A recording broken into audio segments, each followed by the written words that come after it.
Rakesh pulled up at the EPCO station just off the Karama Fish Market roundabout. Fill both tanks, he barked at the Filipino attendant, mimicking a local in a hurry.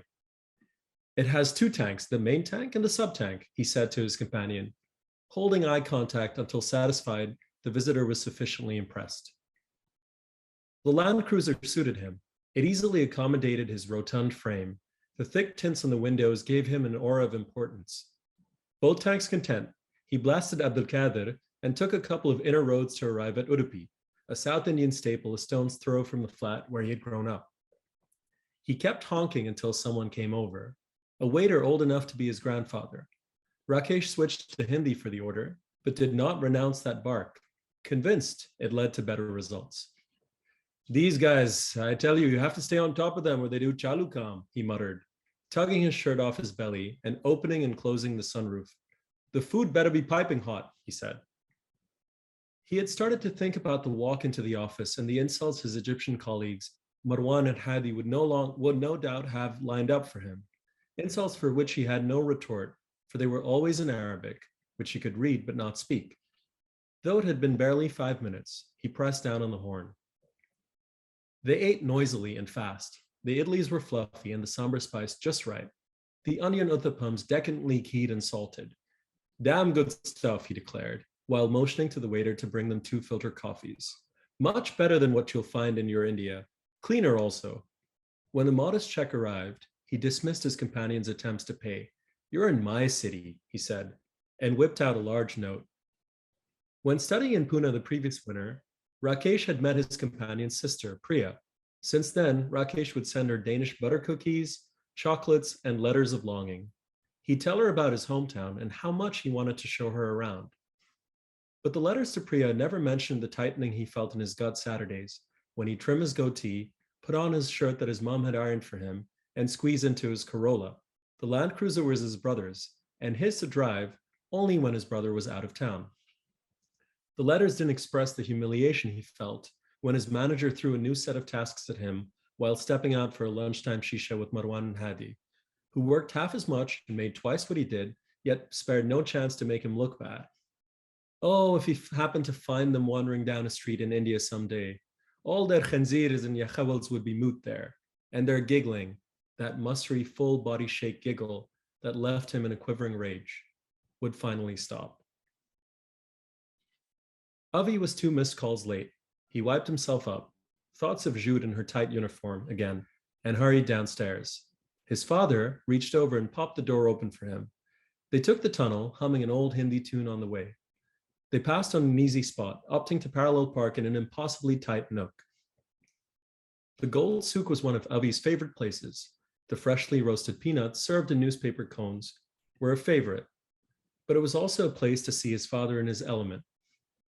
Kishan Habibi, salam alaikum. How are you, my brother? Praise God, it's good to see your son too. Abdurrahman appeared. He ushered them toward a pair of worn leather chairs on the far end of the room, under clocks that showed the time in his native Damascus, as well as Bombay, Hong Kong, London, and New York. Do chai, ek maza mango, char samosa jaldi, please, he said to the lad behind the counter.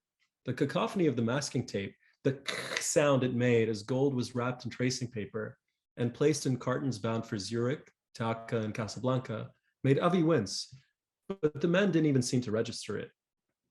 Good to see you, my friend. How's business? His father said, his fondness for Abdurrahman apparent. Praise God, we're surviving, the souk's second biggest trader replied, plopping his girth into his chair. Abdurrahman waved over an assistant. He adjusted his glasses on his nose, gently placed the case down, and took a locket out with both hands. He gave it an extra wipe with a cloth and handed it over. Forget double disco, Hoshimala, all that stuff, he said, grinning. This came in from Calcutta Wednesday, and you'll be the first to stock it, inshallah. Kishan had hoped to buy a little more this month, but his mind went back to the letter he had received from Sultan that morning. Soon, his trade license fee would triple, putting further strain on his already precarious business. On paper, Sultan's family owned more than 200 businesses across the country.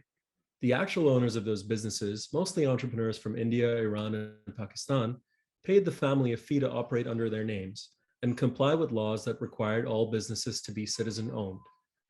The licensing income was small change for the family, and Sultan's father, Majid, had not raised the fees in over a decade. He mostly liked seeing the family name everywhere. Majid had a deep affinity for Indians. He had traveled to Bombay several times a year in his seafaring days, could get by in Hindi, and was an aficionado of old Bollywood. The women, too beautiful. It's dangerous, he used to joke. Kishan could have reasoned with Majid, convinced him to abandon the fee hike, but he did not want to risk offending Sultan by going over his head.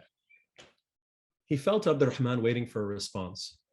The locket was certainly a special piece. Beautiful, my friend. I can take 5 pieces, 30 days payment?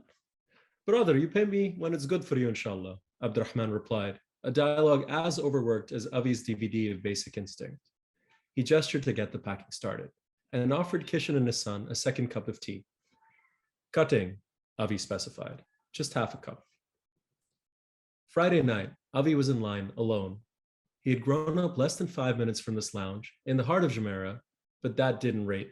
He had shaved against the grain, dressed up, and then dressed down slightly to avoid being that guy who overdresses on his side of the flag. The Brits were in black tees and white kicks, one even wearing an Emirates hat.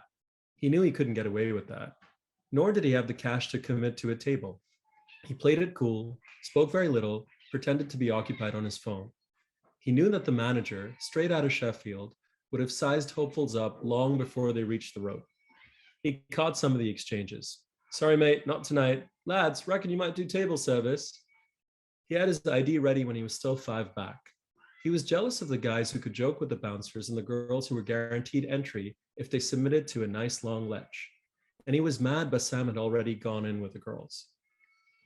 His turn arrived. He was given a once-over and nodded through, but the anxiety took 2 drinks to subside. After less than an hour, Bassam yelled, "Yalla, Avi, let's roll, man." It was hard for Avi to accept when his friends wanted to hop venues, not because it was expensive, and not because he wasn't curious, but because it would involve yet another approach, another appraisal. Bassam hailed a cab and ushered in Rania and Jude. Even through the Gucci envy and body mist, he could smell their sweat, and it made him want to go home right away and jack off again, imagining that smell on top of him. He was in overdrive constantly, and so were they, showing a glimpse of thong or throwing their freshly waxed up arms up to tussle their hair, enjoying the new power their sex gave them. While they laughed at his jokes and asked him for help with their essays, he never got more than that. He was sitting in front, so he knew he'd be paying. He wanted to chat with the driver in Urdu, but didn't. He checked the Cartier he had borrowed from his dad for the evening. It was just about midnight, and it was his mom's birthday, and they were a midnight wishing family. But he was shy to call and speak in his home voice. Thank you so much.